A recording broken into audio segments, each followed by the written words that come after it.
Well, good morning, everyone. I'm Rosie Chu, and welcome to Bay Area People. Now, today we celebrate Oakland and some of its unique and wonderful things that make the city special. We'll tell you about a one-of-a-kind event for all of you cat lovers out there. The first Internet Cat Video Festival will be held in Oakland's Uptown, featuring a chance to watch cat videos out in the open on a very, very big wall. And of course, lots of music and fun for the entire family.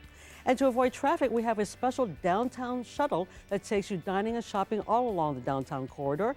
It's a free shuttle known as Free D. There's also the Oakland Indie Awards at the end of the month. That will be celebrating those who are making the world a better place. And of course, their after party isn't something to be missed. But first today, Oakland's beautiful Paramount Theater is a shining example of some of the best renovated Art Deco theaters to be found anywhere. We'll tell you all about this Bay Area treasure in just a moment, right here on Bay Area People. Stay with us.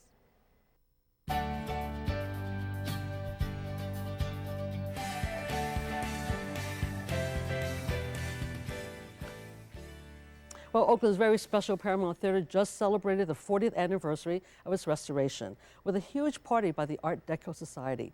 Now, their mission is to preserve Art Deco culture and landmarks, and with me this morning is H. Lynn Harrison, Preservation Director of the Art Deco Society, and Monica Link, who is Miss 2013 Art Deco. Thank you very much for being here. Lynn, don't you look snappy here with your hat? Thank you for and having us. And you guys match too. Well, I love it. yeah, this was coordinated. Planning involved. And this is an Art Deco era outfit that you have?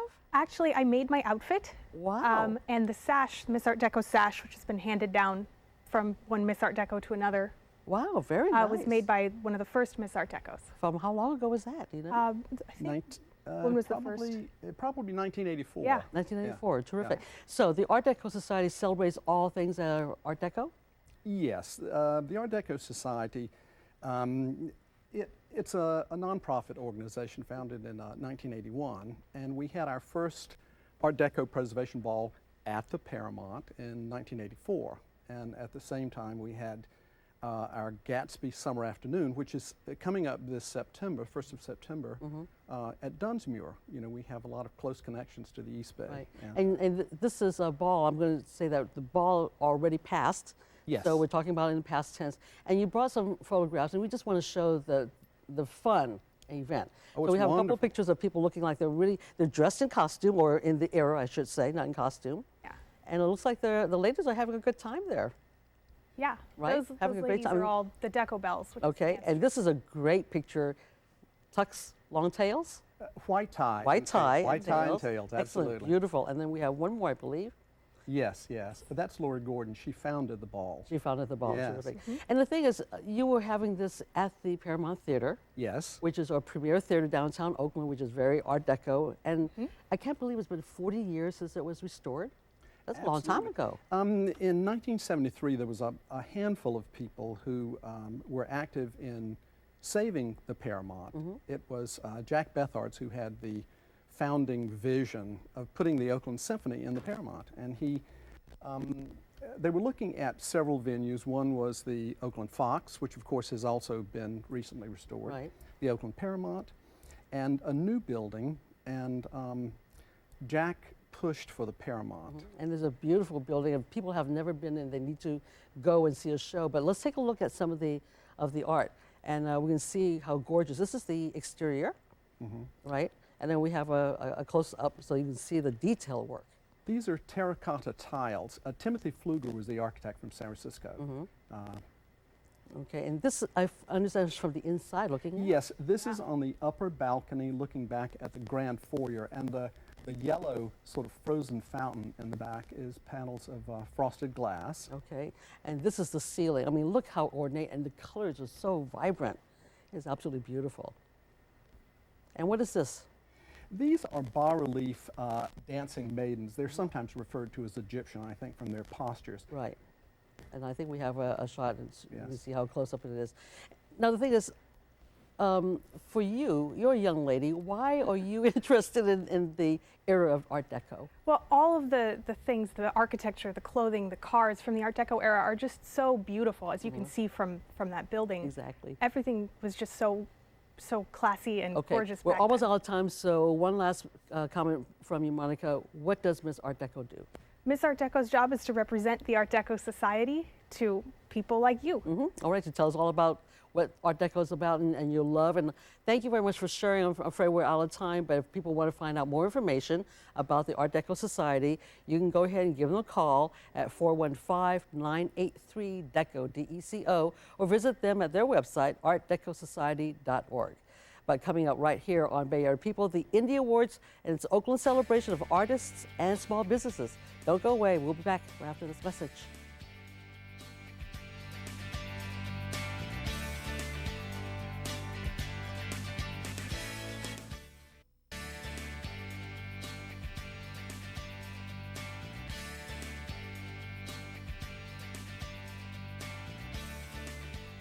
Only in Oakland do we honor and celebrate those artists and independent businesses that make our city and the world a better place. The Oakland Indie Awards will be held later this month, and the nominees are eagerly awaiting the outcome. Joining me now is Kat Taylor. She is the CEO of One PacificCoast Bank. And we also have Erin Kilmer-Neel. She is the founder of the Oakland Indie Awards, and it's been around for, I can't believe, 7 years. This is the 7th year? Yep. That's a long time in the world of, small little festivals that keep on growing. Yeah, I can't believe it. I never would have guessed that it would be around for that long. Okay, so why the awards? And then, Kat, how did the bank become involved in this awards program? So I'm going to ask you first, Erin. Sure. The awards really came out of my understanding and my passion about how supporting local independent businesses and artists give back to the community. So basically, every time you shop with a local business instead of a chain store, you're giving back up to 60% more to the community, and that's just in terms of the money that gets recirculated in the community. And then you look at how they give back culturally, how they support other aspects of the community, and it's a really wonderful, passionate thing. So it's very local. It's all about giving back. Exactly. All right. Yeah. And Kat, how does your bank how did it become involved, I should say? Well, we're very lucky in the company we keep, but also One PacificCoast Bank was founded to deliver through beneficial banking services, social justice, environmental well-being, and financial sustainability. And we recognize the power of small business to fuel an economy, a local economy, to be resilient and prosperous. So early in our start, after 2007, we met Erin, and we're really swayed by the power of the Indie Awards to celebrate local business and trigger other communities, how important it is to support them. And the bank has a foundation, and it's the foundation that works directly with the awards? It is, and the bank's profits actually can only be distributed to that foundation. So the foundation is in charge of re-granting those into the low-income communities that we serve and the ecological commons. Wow. So we do a lot of our work through the foundation, and the foundation supports the bank's work as well. So I know that you just had a nomination process. So I guess it's the judging situation that's going on right now. That's right. How many awards do you give out? We have 7 different categories, and each category is an illustration of how those businesses give back to the community. So is this a City of Oakland event or an East Bay event? As of now, it's Oakland, but As of now, I hear future coming up. There's huge interest in the other communities that we serve as a bank to establish something like the Indie Awards, made particular for the region. So we're in Oregon, Washington, and California, and everybody is clamoring for their own Indie Awards. Excellent. Well, I know it's a fun time, and we have just a couple of photos just to show how people are having a wonderful time. And we have some kids, we have adults that are just kind of gathering together. And is it a daytime event or the awards itself starts in the afternoon, late afternoon, evening, and then it goes all night. So people are having fun here, and they're eating, and this is at the Kaiser Rooftop Garden. Yeah. So it really is kind of a fun, outdoor, celebrate together event? Exactly. A huge amount of art. This year we'll be featuring variety style shows on 2 stages, curated to feature the diversity of Oakland arts and culture, and also some new up-and-coming restaurants, Juhu's Beach Club, Sweet Bar Bakery, Docks of the Bay. You can sample a lot of new food from Oakland. Well, Oakland has become a foodie town, so we know that there are a lot of new restaurants here. So this honors and recognizes local businesses as well as artists. Exactly. All right, so you have 30 seconds. Explain to me how the artist part comes in. Well, the idea really is that when you are spending your money one way or the other, you're making a choice to help the community or maybe not, right? So if you're buying anything from a store Or you're buying art. Why not buy art from a local independent artist that's also contributing to the community? Right. Which stops about $1 billion annually leaving the community of Oakland and going to other markets. Ladies, wonderful idea. Congratulations. We have the event coming up at the end of May, and I'll give out some information, but thank you very much for joining us. And if you want to find out more about the Oakland Indie Awards, it will be held at the Kaiser Center's rooftop garden, 300 Lakeside Drive in Oakland. That's near Lake Merritt. The event is May 30th, beginning at 6:30 p.m. For information, visit them at oaklandindieawards.com. But coming up next on Bay Area People, how many cities offer free transportation along a very busy downtown corridor? Well, you guessed it, and we'll find out why after this break. Stay with us.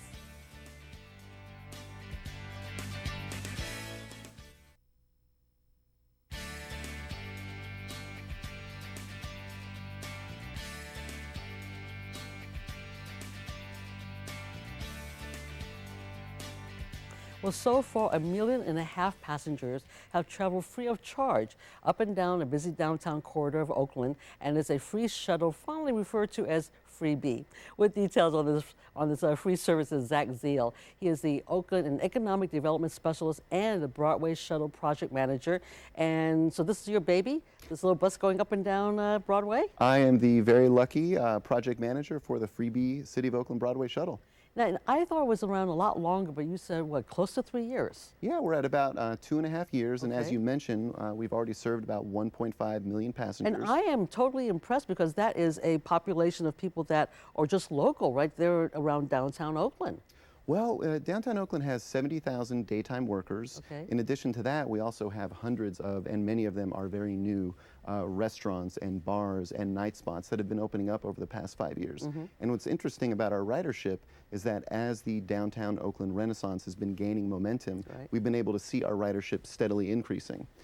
So we're very happy with the service, and it's definitely providing all the benefits that we, initially thought about when we implemented the service. Let's take a look at the green bus, right? There's a nice little green bus that you see downtown Oakland, and this is what it looks like. So it travels up and down the Broadway corridor, and you can just hop on, literally hop on, is free, and then you go to a restaurant or go shopping, and you go back to your original destination.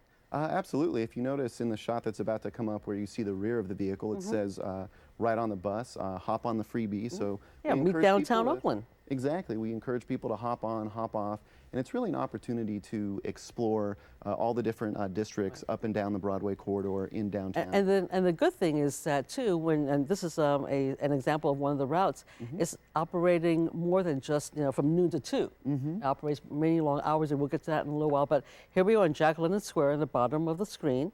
Goes all the way up to Broadway and around Lake Merritt and comes back down. But you said that this is just the Monday through Friday route. It is. So what's really exciting about the Broadway Shuttle and looking at this map is that one of the reasons why downtown Oakland is really thriving right now is because of the vitality of all the individual commercial districts that make up downtown. So in the map that we just saw, that was our original daytime route, weekdays 7 a.m. to 7 p.m. Because of the popularity of the service and also because of the really invigorated downtown with all the restaurants and the bars opening up. Right. We actually decided to extend the hours on Friday and Saturday night until 1 a.m. And when I heard about that, I thought that was interesting that you decided to do that. So there's enough business, enough action and things that are going on in the evening. Oh, there's actually more than enough action. As a matter of fact, we're now looking at extending the hours again until 10 p.m. on the weekdays. What we're finding is that a lot of workers in downtown Oakland, as I mentioned, we have about 60,000 of them, because of all the activity and the energy and the vibrancy in downtown, instead of hopping on BART and wanting to go home, now they can hop on the Broadway Shuttle and they can, spend time with their coworkers, getting some cocktails, going out to eat. And that's what we want, right? We want people to stay in Oakland, to spend money here, to live here and enjoy, their city as opposed to, going across the bay, what have you. Exactly. Right? All right. So thank you very much for sharing the information. We're going to let people know how to contact the bus. So the Freebie or Broadway Shuttle is available every day but Sunday for now, at least. You never know. You can see the schedule running long hours to get you from place to place. As Zach said, they're even looking into extending it even longer. So you can find out more information and up-to-date information by visiting bshuttle.com. All right, still ahead, one more time on Bay Area People, Cat Lovers Rejoice, a special cat video festival is about to thrill you at the first Great Wall of Oakland. All about that right after this break. Stay tuned.